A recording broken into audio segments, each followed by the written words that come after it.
Assalamualaikum warahmatullahi wabarakatuh. Apa kabar anak-anak Mi semuanya?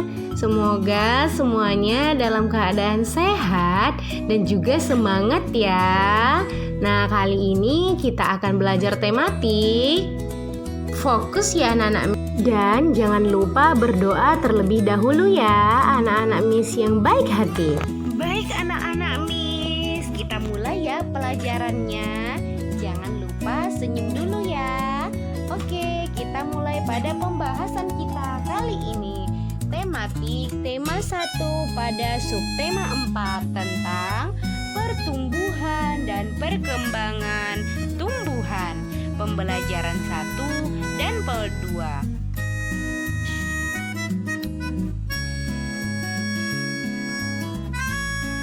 Hai anak-anak Mi sekalian, semangat ya. Jangan lupa tersenyum terlem. Hai anak-anak Mi semua, jangan lupa tersenyum dulu ya.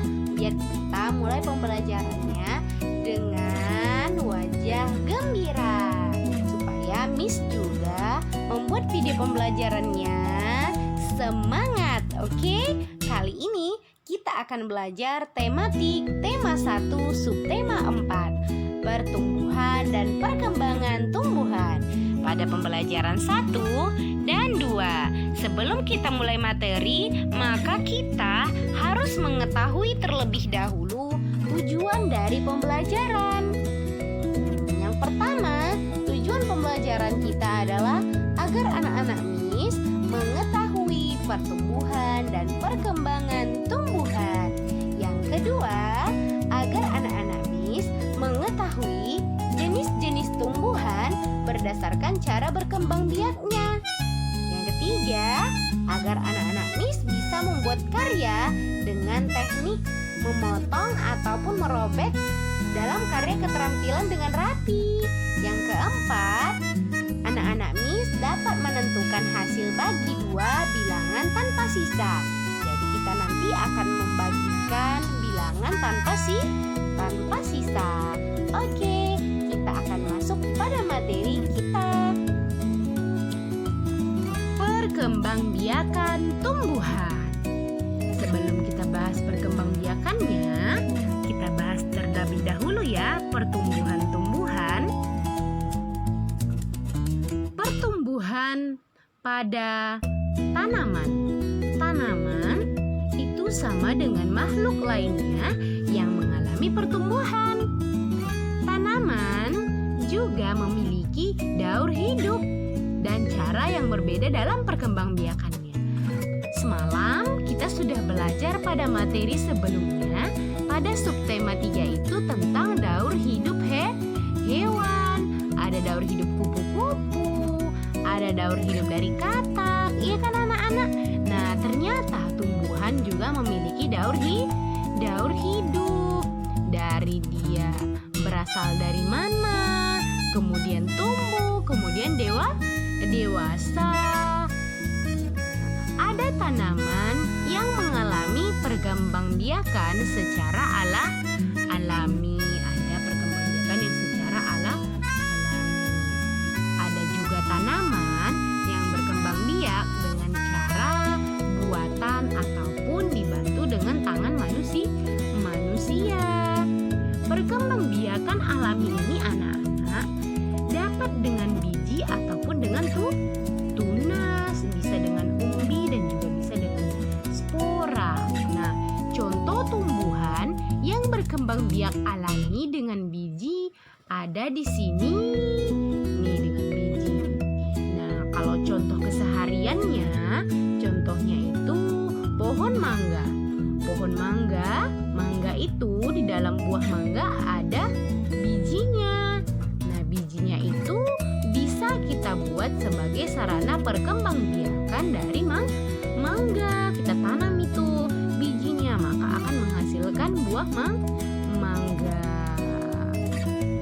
Pohonnya dulu ya kan anak-anak, nanti kita tanam, maka muncullah daunnya, kemudian dia akan menjadi besar dan setelah berbunga akan menghasilkan buah mangga. Begitu juga dengan jeruk, begitu juga juga dengan semangka. Terus Miss, tanaman yang berkembang biak dengan tunas itu apa contohnya? Di sini Miss buat contohnya adalah pisang.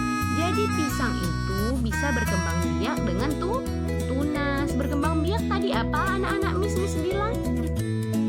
Ya, menghasilkan tumbuhan baru. Tumbuhan baru itu seperti apa Miss? Kalau misalnya kita punya satu pohon pisang.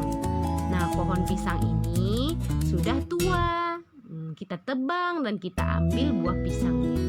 Nah, kalau kita mau nanam buah pisang lagi biar kita punya pohon yang baru, maka kita mengambil tunas pisang. Maka tunas pisang itulah yang disebut dengan berkembang biak dengan tunas, karena tunasnya ini yang kita tanam menjadi tumbuhan baru. Iya benar. Jadi tanaman yang berkembang biak dengan tunas itu contohnya pohon pisang, dan ada bambu, dan juga ada cocor bebek seperti ini, ya kan anak-anak? Nah, jadi dia tuh cocor bebek tuh dia tumbuh dari pinggir-pinggir daun ini. Nah, ini dia perkembangbiakan secara alami tanpa bantuan manusia. Kalau yang kedua, secara buatan. Secara buatan ini adalah proses perkembangbiakan tumbuhan dengan bantuan manusia. Salah satu contoh perkembangbiakan tumbuhan dengan bantuan manusia adalah pencangkokan. Ini pencangkokan stek atau menempel. Nah, mencangkok ini seperti apa ya Miss?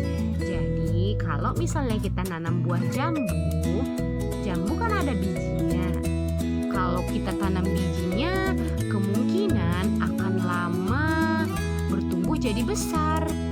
Tapi kalau dicangkok anak-anak, dia cepat berbuah. Itulah dia perkembangbiakan pada tumbuhan. Sekarang kita akan bahas perkembangbiakan tumbuhan dengan biji. Ya kan? Tadi kan kita sudah bahas tuh, perkembangbiakan yang secara alami itu adalah dengan menanam bijinya. Biji berkembang menjadi tanaman yang baru jika kita tanam bijinya. Tanaman baru tumbuh menjadi dewasa dan berbuah. Ini adalah tanaman yang sudah dewasa dan berbuah. Perputaran tahapan perkembangbiakan tersebut disebut sebagai daur hidup. Jadi dari pohon mangga dewasa dan berbuah, kemudian di dalam buah tersebut ada bijinya, kita tanam bijinya, maka akan tumbuh pohon mangga yang baru. Nah, pohon mangga yang baru ini akan tumbuh menjadi pohon mangga yang dewasa, kemudian berbuah. Kemudian buahnya itu kita ambil bijinya, kita tanam. Nah, inilah yang disebut dengan perkembangbiakan tumbuhan. Jadi dia perkembangbiakannya menghasilkan tumbuhan yang baru. Jadi siklusnya ketika sudah dewasa terus menghasilkan buah, dari buahnya kita menemukan bijinya kita tanam.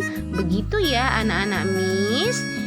Jadi dari biji tersebut menjadi tanaman yang baru. Bagian-bagian biji. Di sini kita akan bahas bagian-bagian dari biji. Nih di sini ada gambar dari biji mangga. Ini biji mangga ya anak-anak Miss. Nah, di biji mangga ini ada yang disebut dengan calon tumbuhan baru. Ini calon tumbuhan baru tuh yang ini, yang sebelah sini.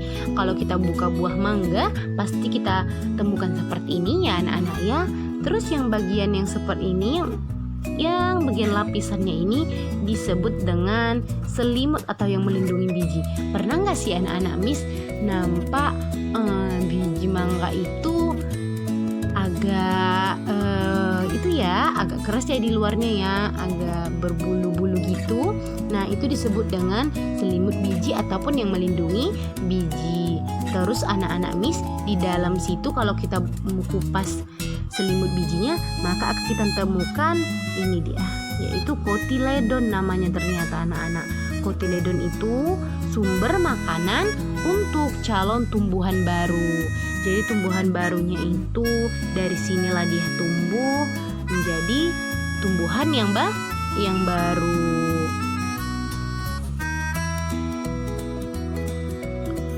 Wah, sekarang kita akan bahas masalah biji-bijian nih. Biji-bijian itu kira-kira bisa dibuat karya apa saja ya? Ternyata anak-anak Miss, biji-bijian itu juga bisa dibuat sebagai kerajinan mozaik loh. Iya kan? Seperti ini. Di sini ada biji jagung yang berwarna orange dan juga biji kacang hijau. Ya, berbagai biji-bijian itu banyak macam-macam dan warnanya. Ada kacang tanah yang berwarna merah, ada jambu. Iya kan? Biji jambu juga ada. Tapi kira-kira yang cantik dibuat kerajinan mozaik itu biji apa saja ya? Boleh ya di rumah anak-anak Miss coba. Jadi pertama itu sebelum kita tempelkan biji-bijiannya tersebut, kita cari dulu ya anak-anak Miss sketsa apa kira-kira yang mau kita gambar. Kalau misalnya anak-anak Miss mau buat kupu-kupu, berarti anak Miss harus menulis terlebih dahulu dengan spidol gambar kupu-kupu. Kemudian sediakan lem dan juga biji-bijian. Kemudian kita tempel dengan rapi. Nah, di sini selain biji-bijian bisa juga kertas ya anak-anak Miss, kertas origami yang berwarna. Nah, kita gambar terlebih dahulu mau gambar apa yang mau kita buat. Kalau Doraemon, silakan gambar dulu Doraemonnya dengan pensil. Kemudian kita gunting dengan rapi kertas berwarnanya. Kemudian tempel. Selamat mencoba ya anak-anak Miss. Ini contoh dari kerajinan mozaik dari biji-bijian. Dan ini itu contoh dari potong-potongan kertas. Cantik kan? Silakan mencoba ya. Wah, kita kembali lagi nih pada bahasan perkembangbiakan tumbuhan dengan cara tunas. Wah, masalah biji-bijian udah selesai kita bahas ya. Ternyata biji-bijian itu selain bisa menghasilkan tanaman baru, juga bisa menghasilkan kerajinan ya. Kerajinan mozaik seperti slide sebelumnya. Nah, di sini kita fokus lagi ya pelajarannya tentang perkembangbiakan tumbuhan dengan cara tunas. Wah, dengan cara tunas. Tadi kita sudah bahas bukan? Apa ya tadi yang kita bahas tentang tunas? Ya benar, pohon pisang. Ternyata tadi kita sudah bahas bahwasanya pohon pisang itu bisa tumbuh kembali ketika kita tanam tunasnya. Nah, kita bahas ya daurnya. Daur hidup dari tanaman ini. Nih, ada tunas. Tunas ini akan tumbuh menjadi pohon pisang. Tapi belum berbuah. Setelah dia tumbuh dewasa, maka akan menghasilkan buah dan juga menghasilkan tunas di sekelilingnya. Ketika kita ingin memanen pisang, maka pisang ini akan kita tebang dan mengambil buah pisangnya. Setelah ditebang, bagaimana cara kita menumbuhkan pohon pisang yang baru? Kita ambil tunasnya, kemudian kita tanam, maka dia akan tumbuh dan akan dewasa lagi. Nah, inilah anak-anak yang disebut dengan daur hidup dari tumbuhan. Kenapa daur hidup tumbuhan, Miss? Karena dia siklusnya terus-menerus dan juga berulang. Dari tunas jadi pohon pisang yang muda, kemudian jadi dewasa. Nah, pohon pisang yang dewasa ini ditebang, terus tunasnya ditanam lagi, kemudian dia tumbuh menjadi pohon pisang muda, kemudian jadi dewasa. Dia terus berulang-ulang. Itu saja berulang-ulang. Jadi kalau kita mau nanam tanaman baru, ambil tunasnya, tanam, ya kan? Jadi dia mengalami daur hidup. Daur hidupnya itu berulang-ulang ya anak-anak. Jadi sudah tahu bagaimana cara menanam pisang? Iya benar, dengan tunas, bukan dengan biji. Iya benar. Jadi ditanam dengan tunas. Pintar anak-anak Miss. Kita lanjut ya. Tunas adalah anakan yang tumbuh di dekat tumbuhan. Nih, anakan yang tumbuh di dekat tumbuhan induknya, dan ada juga yang tumbuh di daun induknya. Nah, yang tumbuh di daun induknya itu anak-anak Miss, itu merupakan cocor bebek. Iya kan? Jadi ternyata tumbuhan itu bukan hanya ditanam dengan biji. Baiklah. Wah, ternyata kita di sini akan belajar matematika. Tadi kita sudah selesai membahas tentang perkembangbiakan dari tumbuhan.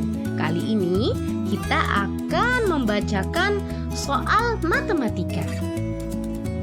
Siap-siap ya, fokus. Udin dan teman-temannya membuat karya mozaik dari biji-bijian. Pak Guru memiliki 14 biji saga dan akan dibagikan kepada 2 siswanya. Berapakah biji yang dimiliki setiap anak? Berapa ya anak-anak Miss? Kita lihat di sini. Di soal ini, berapakah angka yang ada di sini? Ada 14 dan juga ada 2. Jadi Pak Guru itu punya 14 biji saga dibagikan kedua siswanya. Jadi Miss, bagaimana caranya dengan pengurangan? Jadi caranya dengan pengurangan itu 14 ini kita kurangkan dengan 2. Kalau 14 dikurang 2 kan masih 12 ya. Nah, kira-kira 14 ini kita kurangkan 2, 2-nya itu kira-kira ada berapa ya sampai menghasilkan nilai 0? Nah, di sini kita jawab ya. 14 dikurang 2 itu sama dengan 12. 12 dikurang 2 sama dengan 10. 10 dikurang 2 sama dengan 8. 8 ya anak-anak Miss. 8 dikurang 2 sama dengan 6. 6 dikurang 2 sama dengan 4. 4 dikurang 2 sama dengan 2. 2 dikurang 2 sama dengan 0. Nah, jadi berarti 14 ini itu habis dikurangi dengan angka 2, yang angka 2-nya itu sebanyak, iya benar, sebanyak 7 angka 2. Nah, coba hitung ya, benar nggak ini angka 2-nya 7? 1, 2, 7. Jadi 14 ini kita kurangkan dengan angka 2. 14 dikurang 2, dikurang 2, dikurang 2, dikurang 2, dikurang 2 sampai 14 ini habis. Jadi itu misalkan nih anak-anak Miss punya permen 14 di tangan, kemudian anak-anak Miss nih bagi ke beberapa orang, 1 orang itu kita kasih 2. Nah, berapa orang kira-kira yang kebagian kalau permen kita itu 14, setiap orang itu dapat 2? Berapa kira-kira? Nah, inilah dia, setiap orang itu dapat 2. Jadi 14 ini bisa habis ataupun bisa nilainya 0 itu dengan mengurangkan angka 14 dengan angka 2 sebanyak 7 kali. Kalau dengan cara bersusun ini, pertama itu kita buat 14 dibagi 2. Di sini titik-titik berapa ya kira-kira di atas? Di atas ini kali-kali berapa yang hasilnya itu nanti di sini 14. Berapa? Hayo. 2 dikali 1 2 dikali 2 4. 2 dikali 3 6. 2 dikali 4 8. 2 dikali 5 10. 2 dikali 6 12. 2 dikali 7 14. Hah? 2 kali 7? Berarti di atas sini angka 7 dikali 2 sama dengan 14. Kurangkan, maka hasilnya 0. Jadi anak-anak Miss, mana yang lebih mudah? Apakah dengan cara pengurangan? Kalau pengurangan, kita kurangkan biji yang 14 ini dengan 2 sebanyak 7 kali. Kalau yang ini itu disebut dengan cara bersusun ke bawah. Semoga anak-anak Miss paham ya. Latihan di rumah agar lebih paham dan terbiasa mengerjakan pengurangan dan juga penyusunan ke bawah. Nah, coba ya Miss ulang ya. Oke, cara pengurangan. Gimana caranya yang kalian ingat? Dengan mengurangkan angka 14 ini sampai menghasilkan nilai 0. Itu pengurangannya angka berapa? Angka 2 karena dibagikan kedua siswa. Maka 14 ini kita kurangkan dengan angka 2 sebanyak 7 kali sehingga hasilnya 0. Kalau cara bersusun ke bawah itu seperti ini ya. Tadi sudah Miss jelaskan kira-kira 2 kali berapa yang hasilnya itu 14. Biar nilai 14 yang di sini itu habis, maka itu adalah angka 7. 7 dikali 2 sama dengan 14. Jadi 14 dikurang 14 sama dengan 0. Semoga anak-anak Miss paham ya. Miss sangat bahagia jika anak-anak Miss paham dengan pelajaran yang Miss berikan. Semoga selanjutnya manfaat kerjasama. Nah, anak-anak Miss tahu tidak kerjasama itu sebenarnya? Selanjutnya kita akan bahas tentang manfaat kerjasama. Jadi manfaat kerjasama ini biasanya kita bahas dalam materi PPKN. Apa kira-kira manfaatnya kalau kita itu bekerja sama dengan teman-teman kita? Iya, benar. Yang pertama, pekerjaan kita akan cepat selesai. Maka untuk memudahkan pekerjaan itu dengan cara apa? Ya, benar. Dengan bekerja sama, maka pekerjaan akan cepat selesai. Yang kedua, pekerjaan akan lebih ringan. Iya, pekerjaan akan lebih ringan. Jadi kalau misalnya nih ya, anak-anak Miss minta tolong ambilkan satu buku yang tebal. Nah, buku yang tebal ini rupanya berat. Nah, kalau bekerja sama mengangkatnya dengan teman yang lain, maka pekerjaannya akan lebih ringan. Yang ketiga, mempererat persaudaraan. Jadi kalau kita bekerja sama dengan teman kita, maka kita akan mempererat persaudaraan. Kita akan berteman dengan baik. Itu dia manfaat kerjasama. Nah, jadi tadi kita kan sudah membahas tentang membuat kerajinan mozaik. Nah, jadi tugas anak-anak Miss di rumah adalah buatlah kerajinan mozaik dari daun kering dengan gambar bebas. Jadi Jadi anak-anak Miss nanti buat sketsa mau gambar apa saja. Kalau misalnya gambar kupu-kupu, Dan buat selesailah gambar pembelajaran kupu-kupu. kita Kemudian pada hari ini. Semoga tempeli anak-anak dengan daun Miss dapat kering ilmunya yang kalian dan juga punya. bermanfaat Kemudian ya. ditempelin dengan Semoga rapi pada di sketsa minggu yang dibuat selanjutnya ya. kita Semoga belajar indah lebih ya giat lagi. hasilnya anak-anak Ya anak-anak Miss ya. bagus-bagus dan juga Wassalamualaikum rapi. warahmatullahi wabarakatuh.